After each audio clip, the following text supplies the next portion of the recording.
Be ready. 10 seconds to go.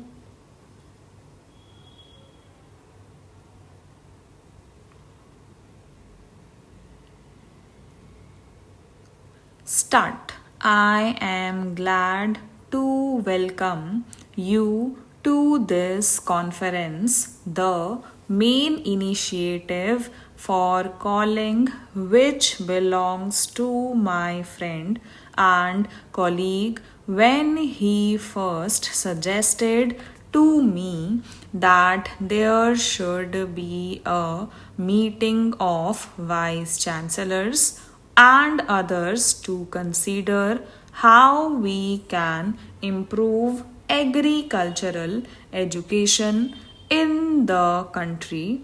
I readily agreed. There is perhaps no single issue which is of greater importance for the future well being of our country. The hard fact which we must face is that the economic life of India is not properly balanced between agriculture and industry. Though there has been considerable development in industry in India in the last 50 years, we cannot by any means call India an industrial country. The basis of our life is still agricultural, and the vast majority of our people depend on agriculture for their livelihood. In fact, curious as it may seem, the pressure on the land has, on the whole, been increasing in spite of the growth of our industries.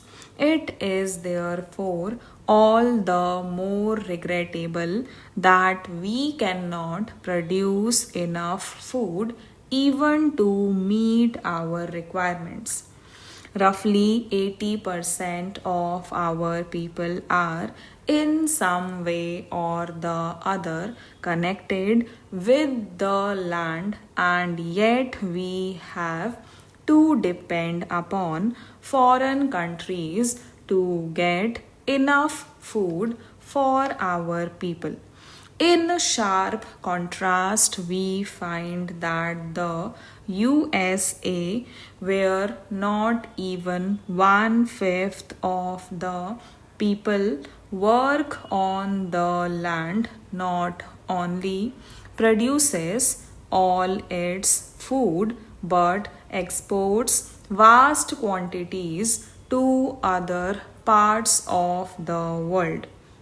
We must therefore ask ourselves the reason why, with four-fifths of our people on the land, we are still deficit in food supply, whereas other countries which do not use even one fifth of their manpower for the production of food are surplus areas. A searching inquiry into this problem is more necessary as our position has not always been so bad as it is today. Until some years ago, we have in fact been exporting wheat and other food grains, but since 1983, we seem to be suffering from a perpetual shortage. You all know about the efforts of the governments, both at the center and the states, to increase the production of food through the Grow More Food campaign. I think you will all agree that the results have not been commensurate with our efforts in this regard as such.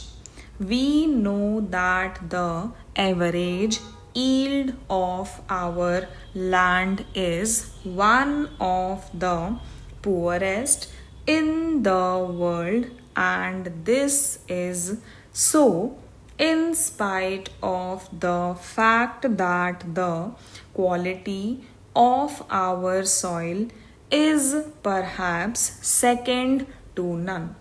The only explanation is that our methods of agriculture are not fully effective.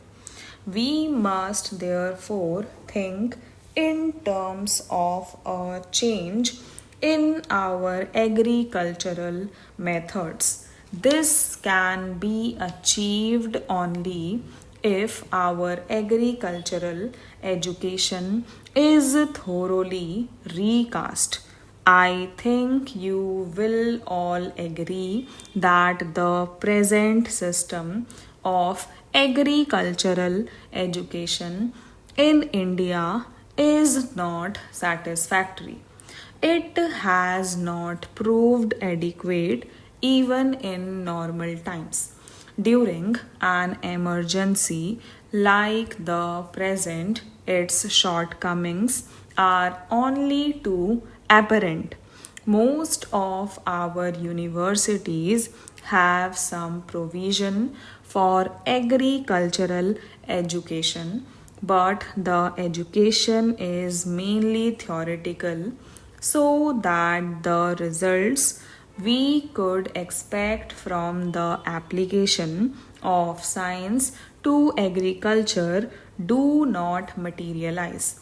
Our agricultural graduates are fit for almost everything except becoming agriculturists themselves. Our present agricultural education is defective because it lacks adequate practical basis. An even greater defect is that agricultural education is not an essential part of the general education of the country. Education is intended to develop the potential abilities of the individual in the context of the requirements of society. In a country like India, where agriculture is not only the main profession but the dominant way of life, it is necessary that agriculture must enter intimately into every aspect of general education. We are now planning to transform the system of our primary education by converting it into basic education. Gandhiji, with the insight of a genius, saw that if education is to be creative and real for millions of our people, it must seek to satisfy their basic requirements of food and clothing. Intellectual development can be adequate and satisfactory only in the context of satisfying these two basic needs. Our general education, especially in the earlier stages, must therefore give a greater importance to the theory and practice of agriculture. I have for some time been considering the question of having some kind of conscription by which all students in our colleges and universities would be compelled to work for a period in fields and factories.